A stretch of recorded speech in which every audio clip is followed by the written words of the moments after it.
Assalamualaikum warahmatullahi wabarakatuh. Perkenalkan, nama saya Raja Silvia Kencana Puri SMM dengan NIDN 1017098102. Saya dari perguruan tinggi Sekolah Tinggi Ilmu Ekonomi Cakrawala dari Prodi Manajemen.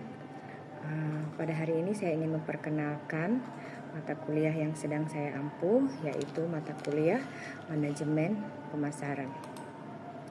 Baiklah, untuk deskripsi singkat mata kuliah, Manajemen Pemasaran merupakan salah satu mata kuliah kompetensi pada program studi manajemen dan merupakan mata kuliah wajib dengan bobot 3 SKS. Mata kuliah ini memberikan pengetahuan teknik dan aplikasi yang komprehensif mengenai manajemen pemasaran. Mahasiswa akan memperoleh materi mengenai perkembangan persaingan saat ini, peranan manajemen pemasaran, proses manajemen pemasaran, ruang lingkup manajemen pemasaran, perencanaan strategis yang berorientasi pasar, peranan sistem informasi pasar, pengembangan penawaran pasar yang berorientasi pada nilai serta bagaimana menciptakan pertumbuhan jangka panjang yang berhasil. Baik, untuk metode perkuliahan yang saya jalani dalam mata kuliah ini yaitu menggunakan metode student center learning, di mana mahasiswa lebih berperan aktif dalam kegiatan perkuliahan. Saya sebagai dosen hanya menyampaikan materi secara garis besarnya saja untuk menghilangkan kejenuhan dengan membuat strategi, misalnya ice breaking di tengah-tengah perkuliahan. Di akhir perkuliahan biasanya saya akan meminta mahasiswa untuk menyimpulkan materi perkuliahan. Lalu setiap minggu pertemuan, bobot penilaian diberikan berdasarkan tingkat kesulitan materi dengan indikator penilaian. Tugas-tugas perkuliahan dalam bentuk tugas mandiri, meminta mahasiswa untuk membuat makalah sesuai dengan materi yang saya berikan atau materi bidang keilmuan. Sedangkan tugas terstruktur, mahasiswa dibagi dalam beberapa kelompok untuk membahas materi yang sudah dibagikan serta mempresentasikan secara bergantian dan dilanjutkan dengan tanya jawab. Baik, untuk CPMK atau capaian pembelajaran pada mata kuliah ini, yang pertama, mahasiswa diharapkan untuk mampu bertanggung jawab secara profesional dan beretika terhadap pencapaian hasil kerja, mampu menjelaskan sumber daya personalia dan kontribusinya bagi organisasi perusahaan, mampu menerapkan promosi dan kontribusinya untuk memasarkan produk, mampu menguasai pengetahuan tentang ruang lingkup pemasaran, lalu mampu untuk memecahkan masalah. Adapun bahan kajian materi pembelajaran pada mata kuliah manajemen pemasaran ini yaitu saya bacakan dari pertemuan pertama sampai pertemuan ke-16. Adapun pertemuan pertama, dasar ilmu manajemen pemasaran. Pertemuan kedua, bauran pemasaran. Pertemuan ketiga, produk. Pertemuan keempat, price atau harga. Pertemuan kelima, promosi. Pertemuan keenam, place atau saluran distribusi. Pertemuan ketujuh, faktor-faktor yang mempengaruhi dalam bauran pemasaran. Pertemuan ke-8, ujian tengah semester. Lalu pertemuan ke-9, keputusan konsumen.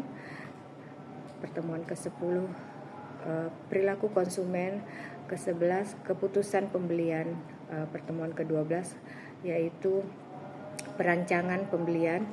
Ke-13, pemasaran, lingkungan, dan kesejahteraan ekonomi. Pertemuan ke-14, pemasaran dan globalisasi. Pertemuan ke-15, kesejahteraan ekonomi dan lingkungan.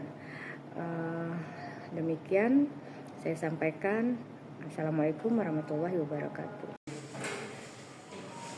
Assalamualaikum warahmatullahi wabarakatuh. Waalaikumsalam warahmatullahi wabarakatuh. Selamat sore. Sore, Bu. Untuk hari ini pertemuan kedua mata kuliah manajemen pemasaran. Seperti sebelumnya sudah kita bahas, manajemen pemasaran itu terdapat beberapa materi yang akan kita bahas. Kemarin kita sudah bahas konsep dan teori dari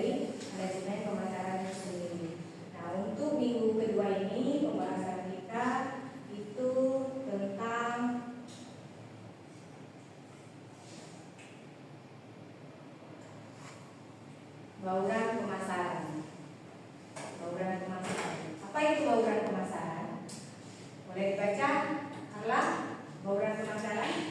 Bauran pemasaran marketing mix adalah kombinasi variabel atau elemen pemasaran yang dapat dikendalikan oleh perusahaan untuk mencapai tujuan di pasar sasaran. Bauran pemasaran terdiri dari konsep 4P, yaitu produk, place, tempat, price, harga, promosi. Baik. Jadi bauran pemasaran itu di dalam ilmu manajemen pemasaran ada 4, yaitu produk, place, price atau harga, atau dan yang keempat promosi. Nah, untuk bidang jasa itu bauran pemasarannya ditambah jadi 3. Nanti akan kita bahas di pembahasan terakhir. Bauran pemasaran yang pertama yaitu produk. Boleh dibaca, Erika? Produk adalah segala sesuatu yang ditawarkan di pasar untuk diperhatikan, dimiliki, digunakan atau dikonsumsi sehingga dapat memuaskan keinginan atau kebutuhan konsumen. Oke, itu produk. Bisa kita contohkan produk. Siapa yang bisa mencontohkan contoh dari produk dalam sebuah pemasaran? Apa bentuknya, seperti apa? Produk kosmetik. Ya, itu salah satunya produk kosmetik. Lagi? Ya, bisa? Makanan. Makanan contoh produknya biasanya apa? Makanan siap saji. Seperti misal contoh kopi, minuman kemasan, makanan kemasan, mie instan, itu kan sebuah produk dalam sebuah perusahaan atau sebuah industri. Selanjutnya, nah dalam produk itu ada beberapa penjelasan, yaitu tentang atribut produk. Apa sih atribut produk? Coba sih kita baca. Atribut produk terdiri dari merek, kemasan, desain, warna, dan bentuk. Ya, jadi atribut produk. Produk itu dikemas, nanti dikasih merek, dikemas sedemikian rupa, didesain hingga produk itu bisa dipasarkan. Nah, untuk tingkat produk boleh dibaca, Farel. Tingkat produk, manfaat ide, dasar pasar, produk yang diharapkan, produk yang ditingkatkan, dan produk potensial. Nah, tingkat produk. Jadi dalam produk itu ada beberapa tingkat. Manfaat inti, dasar pasar, produk yang diharapkan. Produk yang diharapkan itu apa? Contohnya pasar lagi membutuhkan suatu makanan atau sayuran, itu kan berarti akan ada diproduksi. Terus produk yang ditingkatkan, saat produk itu semakin banyak dibutuhkan, maka produknya akan semakin ditingkatkan. Untuk yang terakhir, produk potensial. Produk potensial itu produk yang berpotensi. Jadi semakin bagus produk itu, maka akan semakin banyak konsumen yang menginginkan produk itu. Yang ketiga, tingkat produk. Daur hidup produk ini sebenarnya kayaknya salah satu. Oke, silakan dibaca. Cynthia.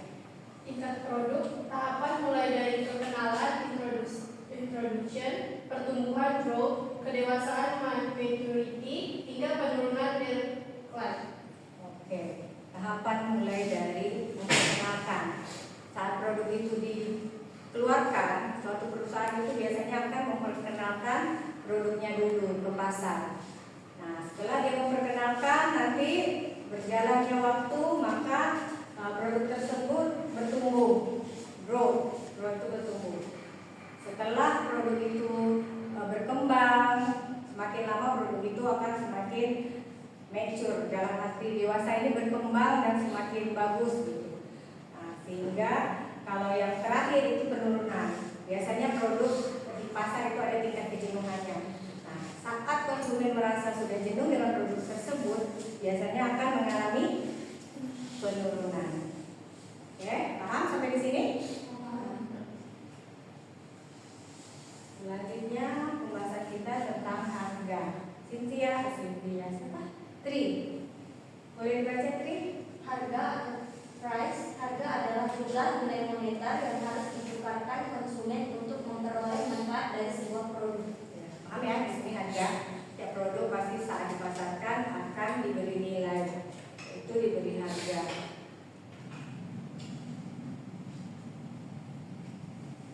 Dalam pembahasan harga ini ada beberapa pembahasan, yaitu yang pertama tentang strategi penerapan harga.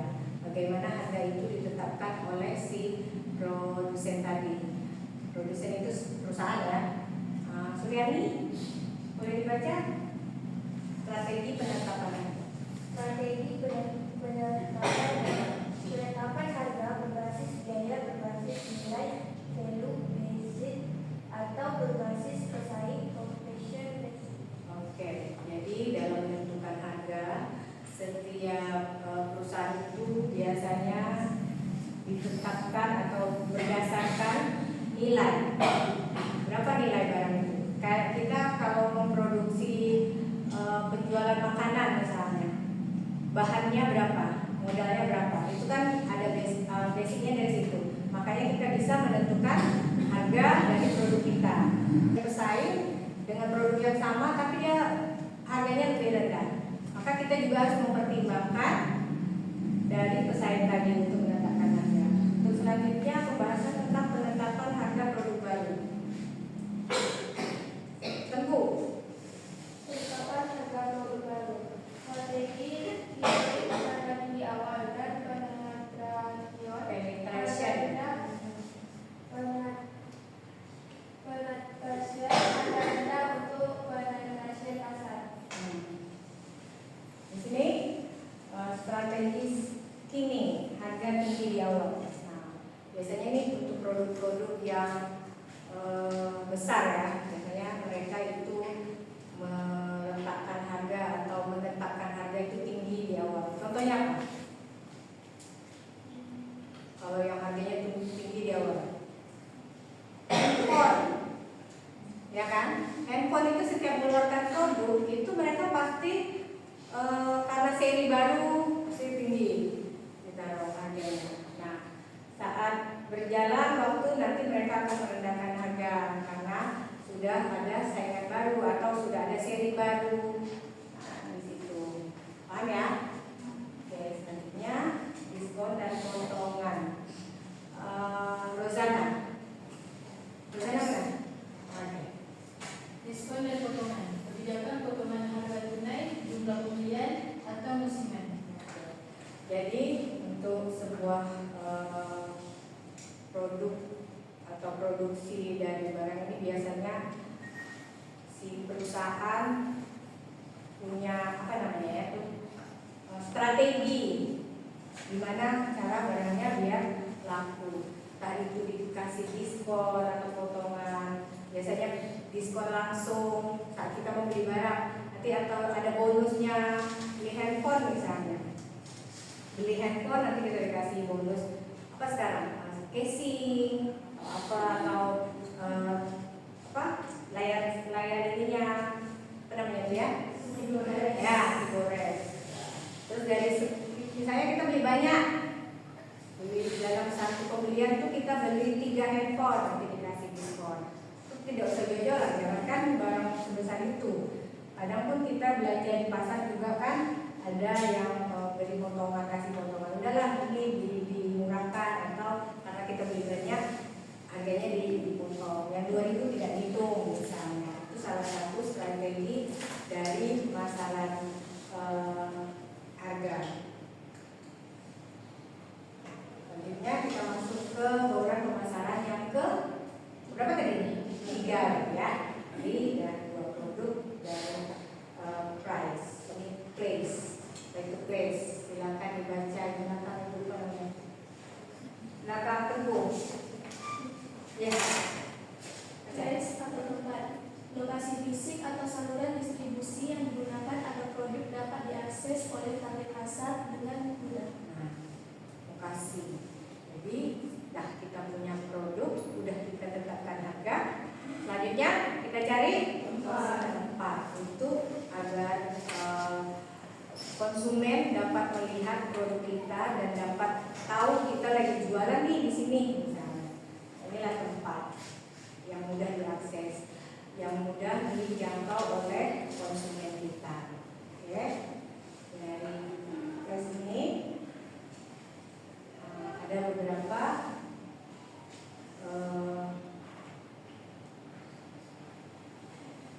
aspek yang terdapat dalam di flash tadi. Yang pertama periklanan. Siapa yang belum baca? Oh, ada baca belum? Sudah. Siapa yang belum baca? Jasa. Boleh baca periklanan. Periklanan atau advertising, komunikasi non personal melalui media digital, televisi maupun cetak. Ya. Sekarang periklanan kita mengiklankan produk nih ceritanya. Komunikasi non personal melalui media. Sekarang kan setiap orang yang sudah punya produk bisa mempromosikan barangnya dengan mudah, tidak sesulit dulu. Kalau dulu orang mau mempromosikan barangnya harus bikin iklan ke TV kalau mau yang besar ya. Sekarang dengan mudah karena sudah ada medsos untuk mempromosikan barang mereka jauh lebih mudah dari sebelum-sebelumnya, tahun sebelum ada media sosial. Untuk penjualan personal, Suci berarti Suci. Penjualan personal selling, interaksi tatap muka langsung dengan calon pembeli. Ini bisa kasih contoh tidak? Personal selling. Contoh dari personal selling. Kalian pernah mengalami tidak? Penjualan secara berinteraksi tatap muka langsung. Pernah lah pasti kan? Kita semua pernah. Salah satunya ya kalau kita belanja langsung ke tokonya. Terus ada sekarang kan sales yang mempromosikan barangnya ketemu sama kita langsung sebagai konsumen. Ya, jadi calon pembeli itu menemui langsung si penjualnya. Oke, yang ini misalnya promosi penjualan. Coba Sakila, Rasika baca. Promosi penjualan atau sales promotion. Sales promotion. Insentif jasa vendor atau diskon kupon free untuk kelompok pembeli. Nah, ini tadi sempat kita bahas juga ya, sales promotion. Jadi si penjual mempromosikan barangnya itu dengan beberapa cara. Itu antara lain diskon, kupon, giveaway tahu giveaway? Pernah dengar ya? Kita selalu dengar untuk merangsang pembeli agar tergoda. Itulah zaman sekarang tuh kita bilangnya terracuni, ya kan? Kita lihat iklan, sebenarnya kita tidak butuh, tapi karena promosi itu lewat ada giveaway-nya, kita jadi tergoda untuk membeli, ya tidak? Itulah jadi konsumtif ujung-ujungnya anak-anak sekarang. Oke, lanjut. Hubungan masyarakat. Siapa yang belum baca? Itu siapa? Naili. Hubungan masyarakat atau public relation, membangun citra positif merek. Public relation. Jadi dalam sebuah perusahaan itu biasanya itu ada yang namanya PR. Inilah nama kerennya PR, public relation. Mereka inilah tim yang biasanya itu ditugaskan oleh perusahaan untuk membangun citra si perusahaan tadi. Mereka akan mempromosikan dengan cara biasanya itu perusahaan jasa juga ada sih biasanya PR untuk kayak kampus ada PR-nya. Mereka tuh yang berhubungan langsung dengan masyarakat. Oke, sampai sini yang udah kita bahas. Ada yang mau ditanyakan? Ada? Belum? Kita lanjut lagi ya, kita masih ada satu pembahasan lagi untuk industri jasa. Jadi untuk industri jasa itu apa namanya tadi, bauran pemasarannya atau marketingnya itu jadi 7. Tadi kan kita udah bahas 4. Nah 7 ini apa aja? People, proses, physical, evidence.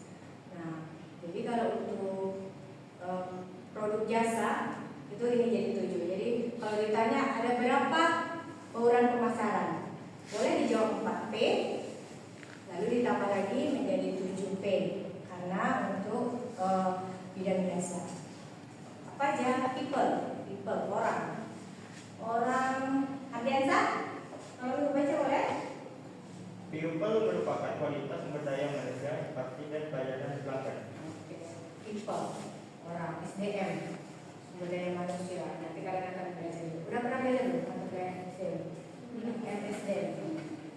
Jadi dalam sebuah perusahaan, dalam sebuah usaha itu pasti ada people-nya, ada manusia, sumber daya manusianya untuk berinteraksi langsung dengan pelanggan.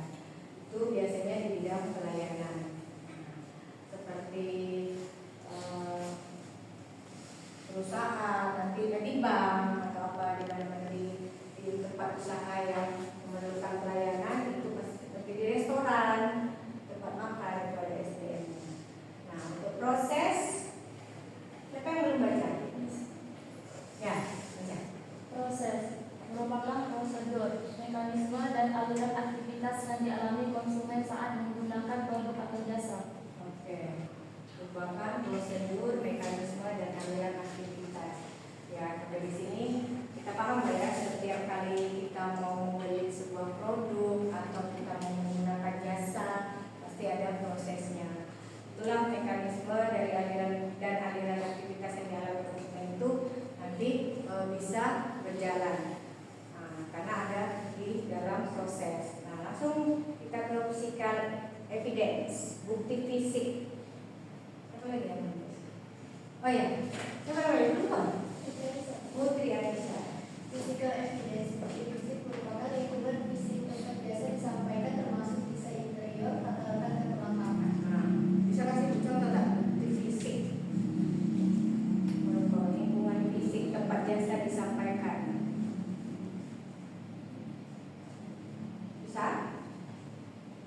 Seperti etalase penjualan. Yang misalnya nih produk itu bentuknya bukan, biasanya bukan sebuah barang gitu misalnya. Jadi tapi mereka harus punya bukti kalau mereka tuh ada gitu. Nah disinilah ada mereka menampilkan apa sih yang mereka mau jual, produk apa sih yang mau mereka jual, misalnya jasa misalnya. Kami menjual misalnya makanan, ada etalasenya gitu. Kayak semacam apa ya, kalau di pameran-pameran, itu kan mereka memperkenalkan produk mereka dengan secara fisik. Misalnya tuh dulu kalian pernah lihat kan kalau ada pameran di acara-acara MTQ atau apa, itu kan mereka buka etalase produk apa sih yang mereka tawarkan begitu. Nah, untuk pembahasan kita hari ini ada yang mau bertanya sebelum kita tutup? Setelah kita tanya jawab, nanti ada kuis, di bawah rumah ya jelas. Ada yang mau tanya? Ya. Nama saya mau bertanya, nama saya Ika Kayasani. Bagaimana jika satu elemen 4P berubah, apa dampaknya ke elemen lain? Oke. Baik, ada lagi yang mau tanya? Perkenalkan, nama saya Tenggu Sita. Saya ingin bertanya, di era digital, elemen base atau tempat itu kan sudah berubah total. Nah, jelaskan bagaimana perubahannya dan berikan contoh untuk jasa pendidikan. Baik, untuk pertanyaan Intan tadi ya, kalau salah satu dari 4P ini ada yang berubah, maka mempengaruhi. Kalau menurut itu sih mempengaruhi. Misalnya nih harga, kita harganya kita jual produk, misalnya kopi. Produk awalnya itu karena kita penjualan kecil-kecilan, UMKM, kita taruh harga di 10.000 ya. Kalau suatu hari kita mau menaikkan harga nih, jadi 15.000 atau 18.000, itu akan mempengaruhi ke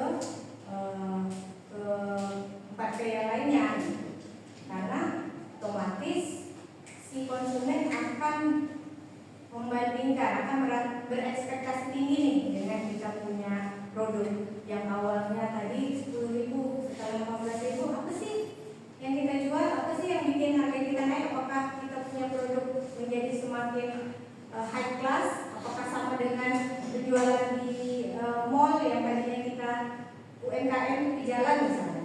Jadi untuk konsumennya sendiri dari price akan mempengaruhi ke place, kita akan merasa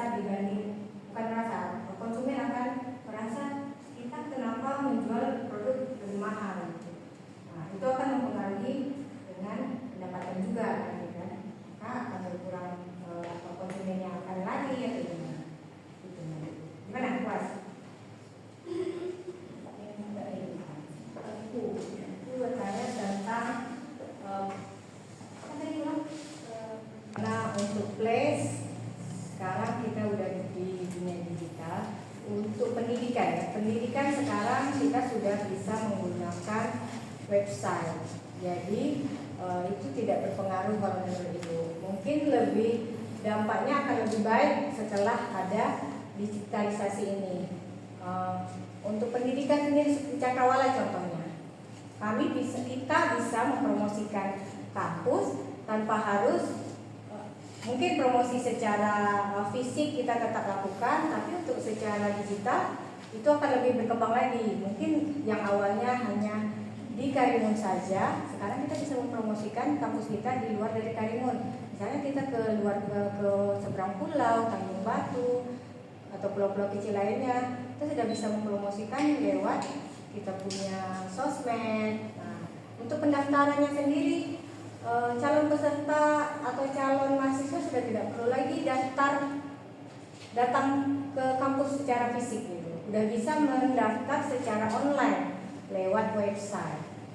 Nah, kalian semua pasti tahu kan, kita di Cakrawala ada website, gitu. Udah bisa daftar di situ semuanya.